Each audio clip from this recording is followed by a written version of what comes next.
मारो इसे और मारो इसे, ये इसी लायक है। अरे मारो यार। सरपंच जी, कालिया को चोरी करते हुए हम सब ने रंगे हाथ पकड़ा है। अब इसे गांव से बाहर निकाल देने में ही हम सबकी भलाई है। तो देर किस बात की है, अभी इसे धक्के मार के इस गांव के बाहर का रास्ता दिखा दो। अरे सरपंच ऐसा मत करिए, मुझे एक मौका और दीजिए, मैं दोबारा कभी चोरी नहीं करूंगा। लेकिन गांव वाले उसकी एक नहीं सुनते और उसे मार मार के गांव की सीमा के बाहर निकाल देते हैं। मेरी कमर दर्द के मारे मेरी जान निकली जा रही है। कम बख्तों ने जम के धुलाई की है मेरी। अरे भगवान करे इनके गांव में भूचाल आ जाए, धरती फट जाए और सब गांव वाले उसमें समा जाए। चलते चलते कालिया जंगल में पहुंच जाता है। उसे वहाँ एक प्रयोगशाला दिखाई देती है। अरे इस जंगल में ये अजीब सा दिखने वाला घर किसने बनाया है, चल कर देखना पड़ेगा। कालिया प्रयोगशाला के पास चला जाता है। दो वैज्ञानिक प्रयोगशाला में बातें कर रहे होते हैं। बधाई हो डॉक्टर चमन, आखिरकार हम दोनों ने मिलकर एक ऐसी घड़ी का आविष्कार कर लिया है जिसे पहनकर कोई भी इंसान गायब हो सकता है। हाँ हाँ, तुमने बिल्कुल सही कहा डॉक्टर जमालू। अब कल सुबह ही हम इस जंगल से निकल जाएंगे, लेकिन इससे पहले आज रात के खाने का बंदोबस्त करते हैं। हाँ, मुझे तो बड़ी जोरों से भूख लगी है, चलो चलते हैं। दोनों वैज्ञानिक वहाँ से चले जाते हैं। उनके जाते ही कालिया प्रयोगशाला में दाखिल होता है। अच्छा तो ये बात है। कालिया बड़े से कांच के अंदर रखी घड़ी को बाहर निकाल लेता है और अपनी कलाई पर बांध देता है। फिर घड़ी में लगा बटन दबा देता है। कालिया को एक जोरदार झटका लगता है। कालिया अपने आप को आईने में देखता है तो उसका पूरा शरीर पूरी तरह से गायब हो चुका होता है। अब तो जो चाहे वो कर सकता हूँ। सबसे पहले मैं उन सभी को सबक सिखाऊंगा। गाँव वालों, मैं आ रहा हूँ। कालिया गांव की ओर चल पड़ता है। थोड़ी देर के बाद दोनों वैज्ञानिक, अरे ये क्या, लगता है कोई हमारी घड़ी चुरा कर ले गया है। ये देखो पैरों के निशान। अब क्या होगा, अगर वो घड़ी किसी गलत हाथों में पड़ गई तो अनर्थ हो जाएगा। तुम चिंता मत करो, हमारी घड़ी में जो बैटरी लगी है ना, वो सिर्फ 24 घंटे चलेगी।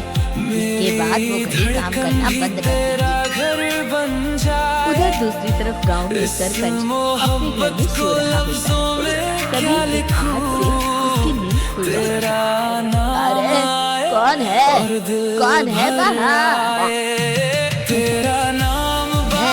बड़े मजे से सो रहा है, आज मैं तुझे नहीं छोड़ूंगा। कालिया पास में पड़ा डंडा उठाकर सरपंच की पिटाई शुरू कर देता है। ये ले और ये ले, इसी लायक है। अब मर गया ये। अरे ये क्या हो रहा है?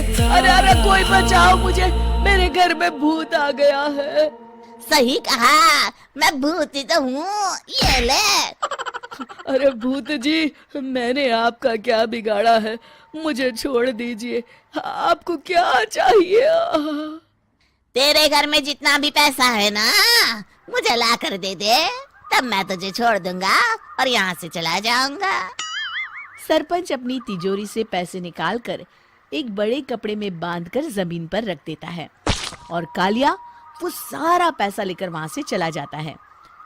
दूसरी तरफ जमींदार गांव के चौराहे पर खड़ा कुछ लोगों से बात कर रहा होता है।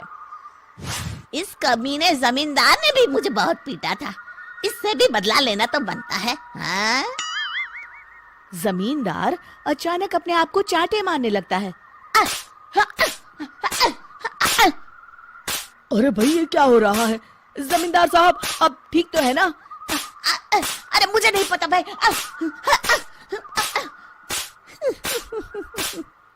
अरे मर गए रे, ये तो पक्का किसी भूत प्रेत का काम है।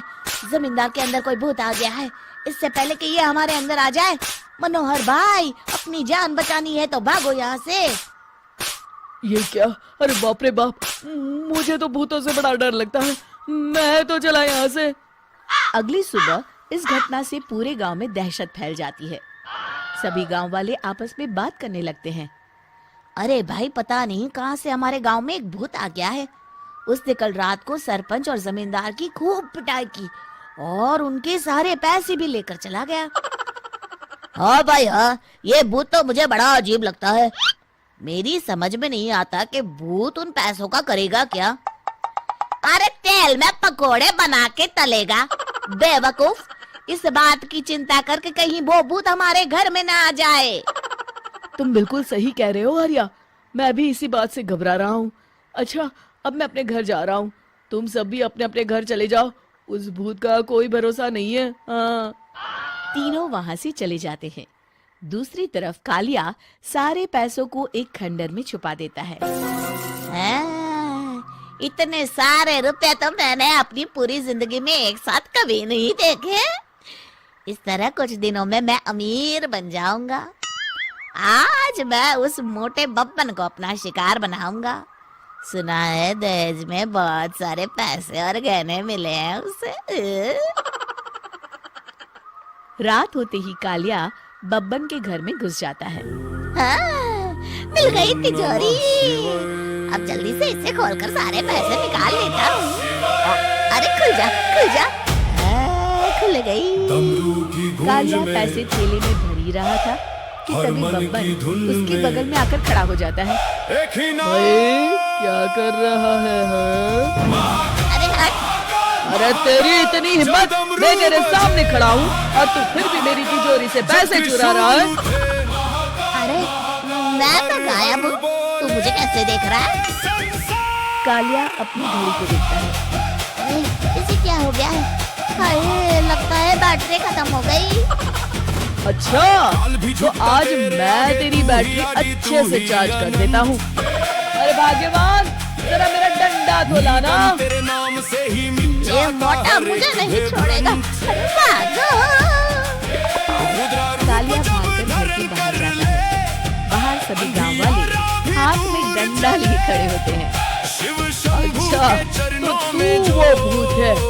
मुझे माफ कर दीजिए सरपंच जी, मैं आपके और जमींदार जी के सारे पैसे लौटा दूंगा और आज ही हमेशा के लिए ये गांव छोड़कर चला जाऊंगा। शिक्षा, बुराई ज्यादा दिन की मेहमान नहीं होती, एक दिन उसका अंत हो ही जाता है।